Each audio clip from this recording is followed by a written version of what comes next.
पहले की सरकारों में एक जो है पक्षपात ये होता था कि जैसे हमारे विधायकों ने बताया कि उनके क्षेत्रों में सीसीटीवी कैमरा नहीं लगाए जाते थे और केवल आम आदमी पार्टी के विधायकों के क्षेत्र में ज्यादा संख्या में लगाए जाते थे। ऐसे ही पानी का जो मैनेजमेंट था, ये जो भारतीय जनता पार्टी के विधायक थे उनके क्षेत्रों का पानी काटकर वो आम आदमी पार्टी के क्षेत्र के जो विधायक थे वहां पर ज्यादा संख्या में देते थे।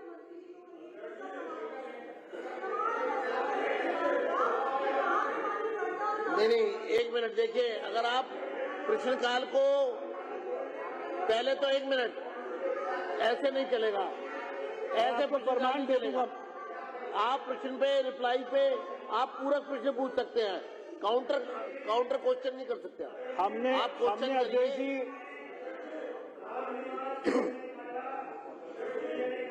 एक मिनट, अड़ोसी पड़ोसियों का पानी अपने यहाँ डाइवर्ट करते थे और हमारे यहाँ दिक्कत होती थी। हमने बार बार सदन में इन चीजों को उठाया है। धन्यवाद। ये देखिए अध्यक्ष जी 1 मिनट, अब पूरा प्रश्न हो गए, अब अगला प्रश्न लेंगे। उससे पहले मैं तीसरा प्रश्न लूं। आप पूरक प्रश्न पूछना चाहते हैं? आप पूरक प्रश्न पूछिए, स्टेटमेंट नहीं, पूरक प्रश्न करिए। आप पूछिए। आधा क्यों पूछेंगे? पूरा प्रश्न पूछिए। तो पूरा पूछेंगे तो पूरा नहीं, अध्यक्ष जी सप्लीमेंट्री क्वेश्चन। मंत्री जी का नहीं, पूरक। पूरा पूछूंगा। अध्यक्ष जी मैं साबित कर दूंगा।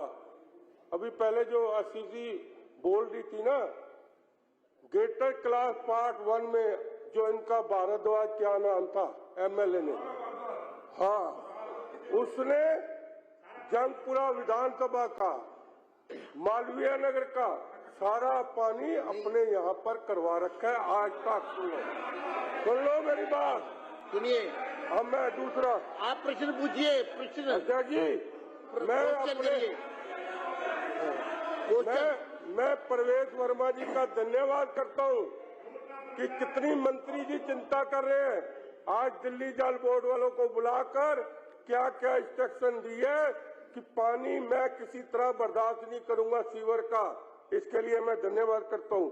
और मैं मंत्री जी को कहूंगा जो पानी हमारे यहाँ आता था गेट क्लास में ट्रांसफर कर दिया, उसको हमारी जंगपुरा विधानसभा में जो पानी पहले मिलता था 13 mm और 11 mm वो वहाँ पर पूरा करवाए और उधर का पानी कम करें, यही कहता हूँ। बताऊँ 1 मिनट, ये माननीय सदस्य मोहन सिंह बिष्ट जी, ये लास्ट है बस। देखिए, मैं आपके माध्यम से माननीय मंत्री जी से जानना चाहता हूं, इस प्रश्न के घ पाठ में जिस प्रकार की दिल्ली के अंतर्गत अन्य विधानसभाओं के पानी की कमी को देखते हुए मेरी विधानसभा का पानी किसी और विधानसभा को डाइवर्ट किया गया कि नहीं? यदि डाइवर्ट किया गया पिछली सरकार द्वारा तो उसके क्या कारण थे, ये मैं जानना चाहता हूँ। आपकी सरकार थी ना, कितने एमजीडी पानी चाहिए था? मंत्री जी जब जवाब दे रहे थे ना, आप बड़ी जल्दी से चिल्ला रहे थे। सुनिए, मैं आपको आज बता दूं। आप मुझसे बात कीजिए सर, मैं आपके माध्यम से मैं आपसे एक निवेदन करना चाहता हूँ। मेरी अरे मुस्तफाबाद भी मेरी है, करावल नगर भी हमारी है, दोनों हमारी हैं। यदि करावल नगर है तो वो भी हमारे विधायक हैं। हमारे यहाँ 30 एमजीडी पानी की आवश्यकता थी सर, 2.5 एमजीडी पानी कर दिया इन्होंने। मंत्री जी कह रहे कि यदि हमारे एमएलए का पानी काटे तो फिर क्यों खड़े उठ रहे? स्वीकार करना चाहिए, तुम्हारी नेग्लिजेंसी की वजह से दिल्ली का बेड़ा गर्क हुआ है। अरे हमारे मंत्री तो करेंगे, 100% पानी मिलेगा। बैठिए, लेकिन मैं आपसे बैठिए। अच्छा, अब ये मैं 1 मिनट पहले तो इस सदन में एक स्थिति स्पष्ट करनी जरूरी है कि अभी नेता विपक्ष ने भी पॉइंट ऑफ ऑर्डर पे कुछ कहा, जो अभी हमारे सदस्य यहाँ पे संजीव झा जी ने बोला तो उनको आपने सपोर्ट किया जबकि वो पॉइंट ऑफ ऑर्डर नहीं था। आप कौन पॉइंट ऑफ ऑर्डर के कौन से रूल को पढ़ के बता रही थी जिसमें ये कहा गया कि इस तरह का कोई भी स्टेटमेंट देना पॉइंट ऑफ ऑर्डर होता है? बताइए आप। 279 है रूल, पॉइंट ऑफ ऑर्डर जो है जी अध्यक्ष वो रूल नंबर 279 है। कहाँ लिखा जी, जी, 279 में? अध्यक्ष महोदय 279 निकालिए, हाँ, पेज बिल्कुल, नंबर बिल्कुल, बिल्कुल। पेज नंबर मैं बताती हूँ आपको। 115। एक सेकंड। ये मैं सदस्य देखिए अभी बिल्कुल बिल्कुल। हर रोज 2-3 सदस्य पॉइंट ऑफ ऑर्डर की बात करते हैं, A लेकिन point of order? हाँ, A point of order shall relate to the interpretation or enforcement of these rules. ये सारे रूल्स और प्रोसीजर्स। तो अगर आपने- इस नहीं, बुक नहीं, में से एक मिनट, कोई भी रूल और प्रोसीजर वायलेट होता है अध्यक्ष नहीं महोदय, आप तो टाइटल पढ़ रहे हैं ना, व्यवस्था का प्रश्न और उन पर निर्णय, point of order and decision thereon. interpretation of enforcement of these rules or such articles of the constitution ये क्या बात or है? such sections of the act as regulate the business of the house। एक तो ये minute, पूरी मैं किताब के जो भी पढ़ रूल्स देता हूँ, हैं मैं भी वो पढ़ कहीं पर भी वायलेट होते हैं तो वो पॉइंट ऑफ ऑर्डर होता है। जी। तो जो तो पॉइंट उन्होंने ऑफ ऑर्डर violation जो की बात पॉइंट क्या की हाँ है? मैं बताती हूँ क्या उन्होंने वायलेशन बताइए। करी। तो जो क्वेश्चंस का Violation नियम क्या है, हुई? क्वेश्चंस में जो manner of answering questions, rule 41 बहुत स्पष्ट तौर पे कहता है कि जो जवाब दिया जाएगा, answers to questions shall be relevant to the subject matter. प्रश्नों के उत्तर प्रश्नों के विषय से सुसंगत होंगे। हाँ, तो इसलिए उस मुद्दे को आप डिसाइड करेंगे। तो ये यहाँ point of order नहीं है। हम पॉइंट ऑफ ऑर्डर ये रेज point of करेंगे। order नहीं है कि Decide मंत्री तो जो आप reply कर रहे हैं वो point of करेंगे। order है। हम डिसाइड नहीं, करेंगे, पर आप ये आपका- नहीं कह सकते हम पॉइंट ऑफ ऑर्डर नहीं, रेज नहीं, नहीं ये कर नहीं है। सकते। इसका तो हम मतलब ये है कि decide आपने आप अपनी करेंगे मोटी रूल अध्यक्ष है, जी। वो हर काम को आप पॉइंट ऑफ ऑर्डर कहकर रोक देंगे। बिल्कुल। नहीं, और अगर कोई भी रूल वायलेट होगा तो पॉइंट ऑफ ऑर्डर होगा अध्यक्ष जी। कोई भी रूल वायलेट होगा तो पॉइंट ऑफ ऑर्डर होगा। अब मैं सदस्यों को- डिसाइड हम नहीं करेंगे, डिसाइड आप आपको- करेंगे, लेकिन मुद्दा रेज हम करेंगे। मैं आपको एक बात स्थिति स्पष्ट कर दूं पॉइंट ऑफ ऑर्डर की। आपने तो सारा हिंदुस्तान, सारा जहान, ब्रह्मांड इसमें शामिल कर दिया पॉइंट ऑफ ऑर्डर में। ऐसा नहीं है। मैं आपको जो नहीं हो सकता पॉइंट ऑफ ऑर्डर में वो मैं बता देता हूं, ठीक है ना? क्योंकि मैं मान लेता हूं उनका ब्रह्मांड इसमें आ गया, पर जो नहीं हो सकता वो मैं पढ़ देता हूं।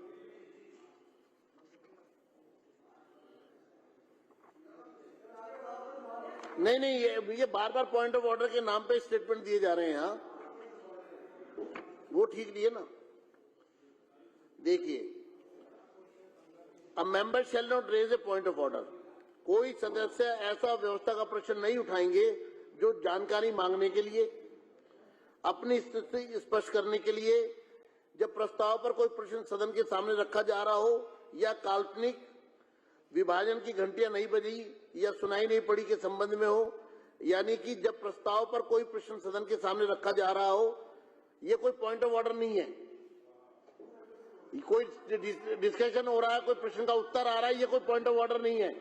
ये आप समझ लीजिए। सभी सदस्यों से मेरा अनुरोध है, पॉइंट ऑफ ऑर्डर होता है व्यवस्था का प्रश्न कि सदन की व्यवस्था में कहीं कोई कॉन्ट्राडिक्शन हो रहा है। मान लीजिए कोरम नहीं है, आप पॉइंट ऑफ ऑर्डर उठा सकते हैं जी, कोरम नहीं है, ये पॉइंट ऑफ ऑर्डर है। तो इसलिए उदाहरण के तौर पे मैंने बता दिया। आप अगर फिर विपक्ष कहेगा कि हमारा माइक ऑन नहीं किया पॉइंट ऑफ ऑर्डर पे, तो फिर ऐसी स्थिति ना आए, क्योंकि मैं पॉइंट ऑफ ऑर्डर जरूर सुनना चाहता हूं, लेकिन उसका बहाना नहीं होना चाहिए। अब सवाल नंबर 3, हाँ उन पे भी होगा। आप बात करिए, आप करनैल जी पूछिए, करनैल जी सवाल पूछिए। नकली आधार कार्ड बनाए। करनैल जी आप सवाल पूछिए ना, आप पूछिए, उनको बोलने दीजिए। वो कार्रवाई के मैं मार्शल्स, आप इनको संजीव झा जी को सदन से बाहर ले जाएं। मार्शल्स, संजीव झा जी को सदन से निष्कासित किया जाता है। लिख जाइए, बताइए जी, आप शुरू करिए। माननीय अध्यक्ष जी, आप प्रश्न पूछिए। मैं मंत्री जी से आप अनुरोध प्रश्न करना पूछिए। चाहता हूं। प्रश्न पूछिए आप। माननीय अध्यक्ष जी, मैं मंत्री जी से अनुरोध करना चाहता हूं, इसी विषय को लेकर के जो नकली, इस आपदा सरकार के टाइम में जो नकली आधार कार्ड बने हैं, उन पर क्या कार्रवाई की जाएगी? जो अपने आप को मार्शल इस कुलदीप पेंशन कुमार के लिए को क्वालिफाई सदन से बता बाहर रहे हैं। लेके जाएं, बाहर लेके जाएं। कुलदीप कुमार को तुरंत बाहर लेके जाएं। चलिए, हाँ, आप क्वेश्चन पूछे, मैं इनका, आप शांत रहें आपका प्रश्न हो गया, आप बैठ जाइए, नहीं पूछना। मंत्री जी, आप रिप्लाई करिए। पूछ तो रहा हूँ माननीय अध्यक्ष जी, एक पूछिए। सेकंड, हाँ, मैं ये पूछ रहा हूँ माननीय अध्यक्ष जी, चलिए। आपदा सरकार के कार्यकाल में जितने इन लोगों ने रोहिंग्याओं के और बांग्लादेश से आए हुए लोगों के आधार कार्ड और वो बनाए, उन सब की जांच होनी चाहिए ताकि वो लोग पेंशन के लिए क्वालिफाई ना हो। हाँ जी, अब आपको उठाने ना वीरेंद्र कादियान जी, प्रश्न नहीं पूछने दिया जाएगा आपको। आप क्योंकि कागज लेके खड़े ना, वो आप कागज लेके खड़े ना, पहले आप कागज लेके खड़े ना, फिर ऐसे नहीं है, व्यवस्था नहीं मैं फैलाने दूंगा यहाँ। हाँ, चलिए, आप बताइए। विशेष रवि जी को बाहर लेके जाए, मुकेश जी को बाहर लेके जाए, इनको सदन से निष्कासित किया जाता है, सदन के से निष्कासित किया जाता है इनको। अब मैं आप बोलिए। अभय वर्मा जी, विपक्ष के साथी डीटीसी कैग रिपोर्ट के डिस्कशन में भाग नहीं लेना चाहते, इसलिए ये प्लान के तहत बारी से बाहर जा रहे हैं। जर्नैल सिंह को सदन से बाहर लेके जाया जाए, महत्वपूर्ण कैग की इनको रिपोर्ट पे निष्कासित चर्चा किया जाता हुई है। ये सदन में देखिए, पर्चे बांट रहे हैं। कैग की रिपोर्ट से क्यों भाग रहे हो आप लोग? मार्शल, आप लोग प्लान बना के आए जर्नैल सिंह को हो। बाहर लेके जाइए, मुख्यमंत्री जी ने 2500 की निकालिए। घोषणा कर दी है, बाहर निकालिए सब इनको। कुछ ये पर्चे बांट रहे हैं, पाइपलाइन में है, उसके बावजूद आप बहाना बना सदन के में व्यवस्था फैला रहे हैं। हाउस से बाहर जाने का प्लान कर रहे हो। ये विपक्ष की भूमिका पे प्रश्न चिन्ह है। विपक्ष क्यों भाग रही है कैग की रिपोर्ट के डिस्कशन से, ये बताए।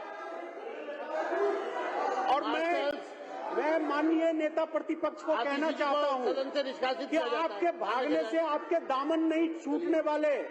आप लोगों ने जो घोटाला किया है उसका जवाब देना ही पड़ेगा।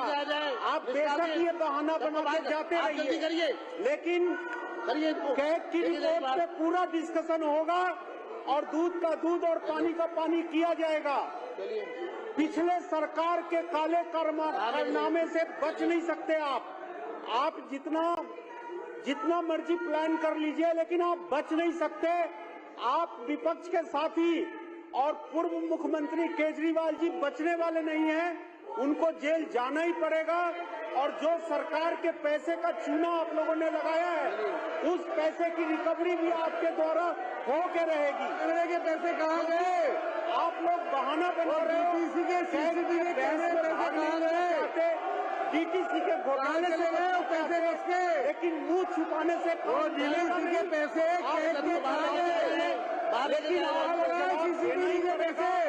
दिल्ली की जनता लगातार आपसे जवाब रही है। आपको 22 को बाहर निकाला चाहिए। अगले चुनाव में आप 2 की संख्या भी नहीं पार कर पाएंगे, क्योंकि कैग के द्वारा जो अनियमितताएं आपके खिलाफ बताई गई है उससे आप बच नहीं सकते। आपको जवाब देना ही पड़ेगा, आपको ट्रायल फेस करना ही पड़ेगा, आपके खिलाफ जांच होगा। प्रश्नकाल, हाँ बताइए। अध्यक्ष जी, आपके माध्यम से मैं पूछना चाहता हूं कि जो चुनाव के दौरान झूठे फार्म भरे गए और जिसका स्पष्टीकरण विभाग ने देना पड़ा, क्या ऐसे लोगों के खिलाफ जो सरकार में बैठे थे कोई कार्रवाई हो सकती है, और हो सकती है तो कब तक? मंत्री जी, इस पर रिप्लाई। झूठे फार्म जो भरे गए उस पर ये सोमदत्त जी को मार्शल तुरंत बाहर लेके जाया जाए, इनको अव्यवस्था फैला रहे हैं, तुरंत रिप्लाई करिए। अध्यक्ष जी, क्या मैं चाहता हूं कि ये जो बार बार इस तरह की अवस्था फैलाई जाती है, अध्यक्ष जी मुझे बड़ा ये खेद है। सब किस लिए किया जा रहा है मैं आपको बता देता हूँ। DTC अगला डिस्कशन सीएजी पे होने वाला है, दिल्ली ट्रांसपोर्ट कॉर्पोरेशन के, इसलिए बाकी लोग भी मुझे उम्मीद नहीं यहाँ रहना चाहेंगे। अध्यक्ष जी, हमारे तो अभी नेता एक-एक जी करके जिस तरह से यहाँ पर ये षड्यंत्र ये ऑर्गेनाइज डिस्ट्रप्शन जो हो रही है हाउस की, उसके पीछे एक ही है कि सीएजी की 5 रिपोर्ट यहाँ पर डिस्कशन के लिए शुरू होने वाला डिस्कशन तुरंत प्रश्नकाल के बाद, और प्रश्नकाल समाप्त हो गया है। अब सीएजी की रिपोर्ट पर मैं चर्चा शुरू कर रहा हूँ, इसलिए एक आखिरी रिप्लाई ये करेंगे, बाकी सदस्य भी अभी मुझे लगता है यहाँ रहेंगे नहीं। सही राम जी ने जाना, सही राम जी जा रहे हैं, सही राम जी। अध्यक्ष जी, हमें ये तय करना होगा, हमें ये तय करना चाहिए अध्यक्ष जी, जो रोज रोज ये काम करते हैं, कम से कम जो लोग रोज डिस्टर्ब करते हैं, सब जाएंगे ये, अध्यक्ष जी सीएजी में ये रहना नहीं चाहते सदन में। अध्यक्ष जी, जो रोज डिस्टर्ब करते हैं, ऐसे लोगों के खिलाफ आपको पूरे बजट सेशन के लिए बाहर करना चाहिए। अध्यक्ष जी, आप मेरा ध्यान दीजिए। अध्यक्ष जी, मैं आपसे आग्रह करता हूँ, जो रोज लोग ऐसा काम कर रहे हैं। आप भी जाएंगे? आप भी जाएंगे क्या? अच्छा, हाँ जाइए, चलिए बताइए जी। अध्यक्ष जी, सही राम जी से मैं उम्मीद नहीं करता था, और नेताजी से बिल्कुल नहीं करता। ये हम लोगों को गाइडेंस देने वाले लोग हैं, ये लोग हैं जो हमें समझाएं। 10 साल सत्ता में रहे हैं, ये हमें ज्ञान देते हैं, भाई आपको इस तरह से हाउस को प्रोसीड करना है। लेकिन मुझे बड़ा खेद है, विपक्ष की नेत्री जो मुख्यमंत्री भी रही हैं, किस तरह का बचकाना कर रही है। ऐसा बचकाना हाउस के अंदर मजाकिया तौर पर ऐसे हंसते हैं, हाथ में मार के तालियां बजाते हैं। अध्यक्ष जी, ये इस हाउस की गरिमा को ठेस है, और हमें खेद है जब हम ऐसे लोगों को सामने बैठे देखते हैं। हमें खुद को ये खेद होता है, क्या हम इस हाउस का हिस्सा है? ये इतना सीरियस हाउस है जिसके अंदर दिल्ली के लोगों के कामों पे चर्चा होनी चाहिए, दिल्ली के लोगों की मुश्किलों पे चर्चा होनी चाहिए, उसका समाधान निकलना चाहिए। और जिस तरह से नौटंकियां की जा रही हैं, मुझे याद आता है हमारे पंजाब में, पंजाबियत में अक्सर कहते थे, जवानी दा आदमी दूजे नु दवानी दा करके छड़दा है। ये खुद तो जवानी के थे, ये बाकियों को दवानी का करने को उतरे हैं, ये इनका किरदार है। ये जब सदन में सीएजी की रिपोर्ट पर चर्चा होती है, विपक्ष इसी तरह से बहाना करके सदन से बाहर जाता है।